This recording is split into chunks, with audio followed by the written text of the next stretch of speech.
ओर हमें जाने नहीं देती, तब तक हम लोग इन मोर्चों के ऊपर बैठेंगे।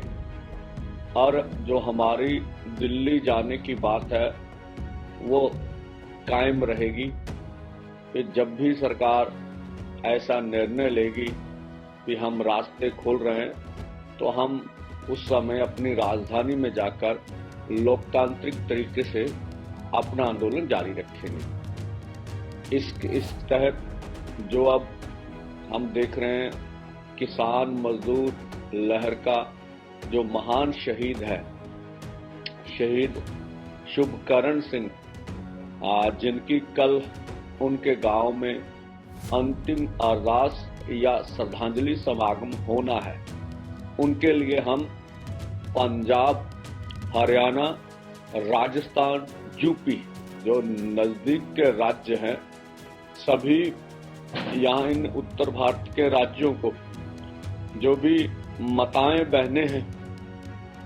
जो भी किसान मजदूर नौजवान हैं, सभी को ये बुलावा देते हैं कि इस महान शहीद की शहीदी में दिवस पर आप अधिक से अधिक जो भी संसाधन लेकर गांव बल्लो, जिला बठिंडा, वहां पहुंच सकते हैं, अधिक से अधिक पहुंचिए। और आगे के जो भी निर्णय हैं वो उस मंच से हम शहीद की शहीदी का जो भी उनका योगदान है वो कभी भूलेंगे नहीं, और उनकी बात को आगे बढ़ाते हुए उस आंदोलन में बड़े, उस शहीदी समागम में बड़े जो है ऐलान किए जाएंगे। इसके लिए सभी को हमारा खुला न्योता है कि उत्तर भारत के राज्य हिमाचल भी अधिक से अधिक यहाँ बल्लो गांव बठिंडा में पहुंचे और आगे के बड़े ऐलान उस मंच से हम लोग करेंगे। और जिस तरह से 2 बॉर्डरों के ऊपर हम मोर्चा लगाए हुए हैं, आने वाले 3 के बाद अन्य बॉर्डरों के ऊपर भी हमारा मोर्चा बढ़ेगा। और हम आज भी कहना चाहते हैं कि केंद्र की नीयत और नीति में खोट है। केंद्र किसी भी ढंग से ये हमें जो है ये कोड ऑफ कंडक्ट की ओर खींच रहा है कि जल्दी कोड ऑफ कंडक्ट लग जाए और उन्हें किसान मजदूर की बात ना मानने का बहाना मिल जाए। ये पूरा देश देख रहा है। लगभग 13 से पहले भी वार्ता शुरू हुई और कभी भी किसान मजदूर के ने ये नहीं कहा कि हम वार्ता के लिए तैयार नहीं हैं। अभी केंद्र की ओर से, स्टेट की ओर से जिस तरह से भड़काहट की जा रही है, इन दोनों बॉर्डरों के ऊपर पुरअमन और शांतमय तरीके से मोर्चा हमारा चल रहा है। इसके बावजूद उधर से कभी सरकार का बयान आ जाता है, आपके पासपोर्ट रद्द कर देंगे, आपका वीजा रद्द कर देंगे, और जो ड्रोन से हमने फोटो ले रखी है उसकी शनाख्त करेंगे। कभी इंटरनेट बंद कर दिए जाते हैं, कभी कुछ कर दिया जाता है, और भड़काहट लगातार केंद्र की ओर से पैदा की जा रही है। और जो पुलिस अधिकारी हैं बड़े हरियाणा के, उनके जो बयान है वो अच्छे नहीं है कि वो किसी यहाँ किसान मजदूर के लिए सुखद हो।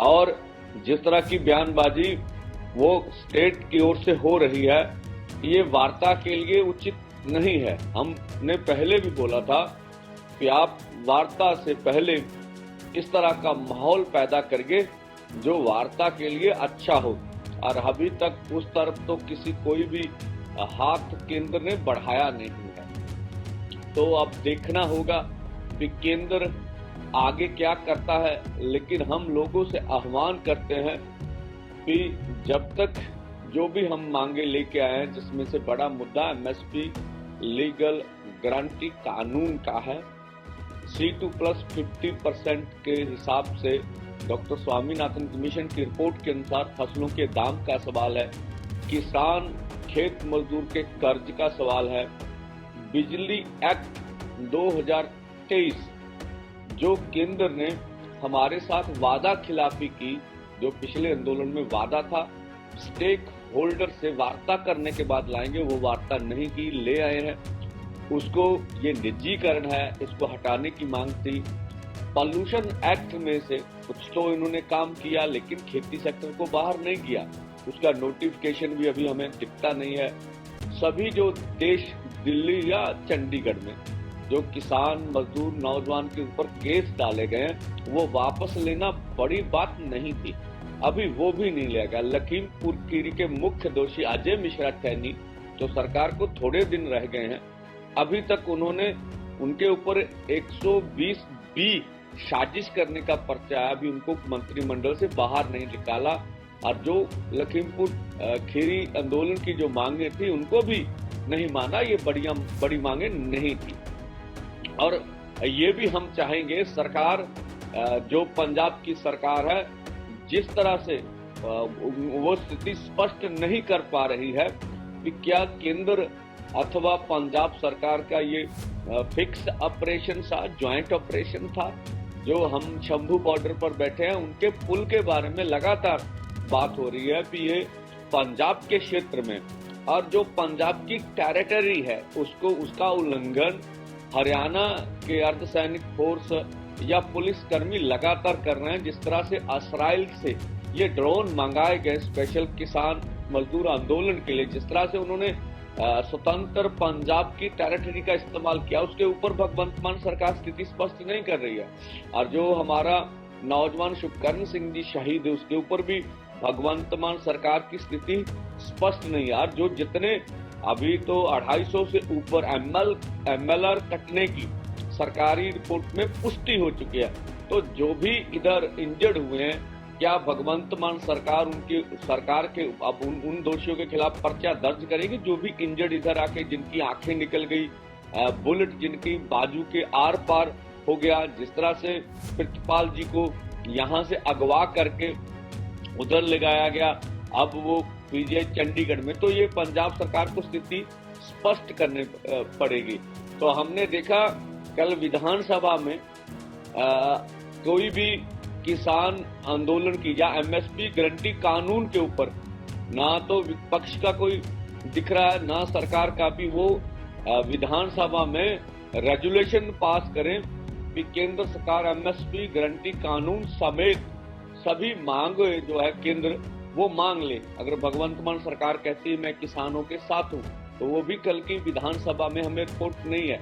और आपको देखेंगे जिस तरह से पहले इंग्लैंड की पार्लियामेंट में जो है ये किसान मजदूर का मुद्दा गूंजा, अब कनाडा एल्बर्टा विधानसभा में जो MLA परमजीत सिंह बोपा रहे हैं कैलागरी से, उन्होंने फिर इस मुद्दे को वहां पर कनाडा की विधानसभा में भी, जो एक राज्य की विधानसभा, उठाया है। और ये जो हमारा आंदोलन है, ये जो है अंतरराष्ट्रीय स्तर पर अब आगे बढ़ रहा है। और आगे देखेंगे और भी अन्य देशों की जो पार्लियामेंट्स हैं, उनके ऊपर ये मुद्दा गूंजेगा, जैसे हमें खबरें मिल रही है। और पूरी देश की जो विधानसभाएं हैं, वहां भी ये मुद्दा गूंजेगा। और हम यही आशा रखते हैं कि स्वयं प्रधानमंत्री जी आगे आए और आगे आकर सारी स्थिति को स्पष्ट कर दें।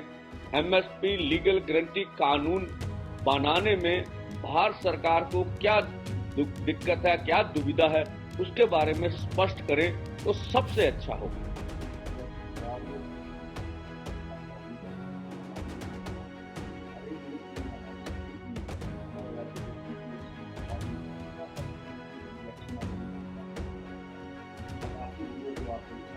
हाँ, देखिए, जो किसानों की ओर से चुने जाने वाले MPs हैं, जो वो लगभग 300 से अधिक है हमारी पार्लियामेंट्स में, तो कोई भी कारपोरेट का MP उधर होता नहीं है। लेकिन जो कारपोरेट की नीति है उनको लागू करने के लिए सारे MPs पार्लियामेंट्स तैयार होती है, लेकिन किसान और खेत मजदूर की बात करने के लिए कोई भी पार्लियामेंट तैयार नहीं होता।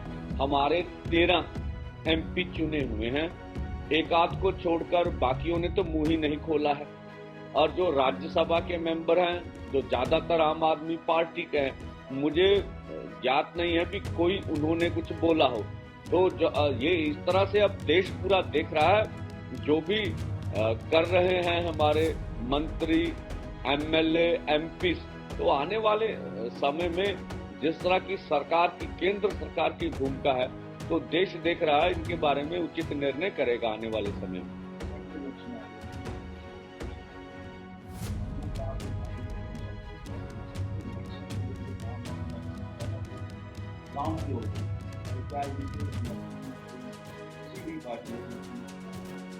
हाँ देखिए, इस तरह का निर्णय हम लोग आगे होगा तो आपको जरूर बताएंगे, और जो आगे के ऐलान है वो 3 की जो शहीद शुभकरण सिंह की जो श्रद्धांजलि समागम उनमें ही किए जाएंगे।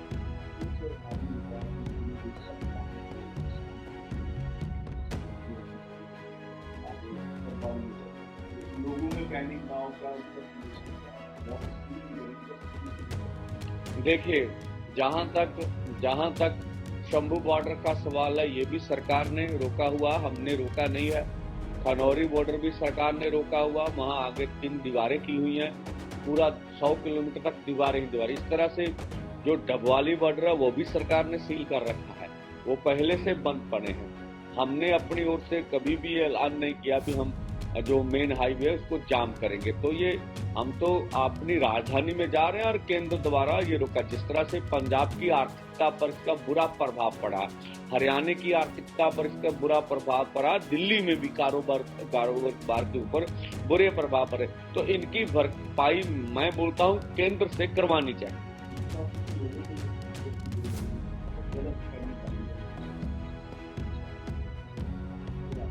हाँ देखिए, ये बिल्कुल उचित नहीं होगा। हम आम लोगों के साथ हैं, हमारी दोनों फोरमों की कोई ऐसी कॉल्स नहीं है कि हम हाईवे जाम कर रहे हैं। हम तो दिल्ली की ओर जा रहे हैं, और आप जानते हैं हमारे सामने जो कांटों की फसल है वो उगाई गई है, अर्धसैनिक फोर्स लगाए हैं, और पंजाब को पूरी तरह सील बंद जो है केंद्र सरकार के अर्धसैनिक फोर्सों ने, हरियाणा की पुलिस ने कर रखा।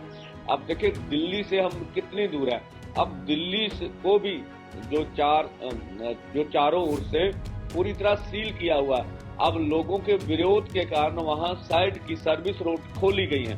हम तो बिल्कुल नहीं चाहते कि वो दिल्ली को सील बंद करें और इस तरह के नाके लगाए। हम कहते हैं जितनी जल्दी हो सके केंद्र सरकार इन सभी नाकों को खोले और आवाजाही जिस तरह से पहले चलती उस तरह से चलनी चाहिए।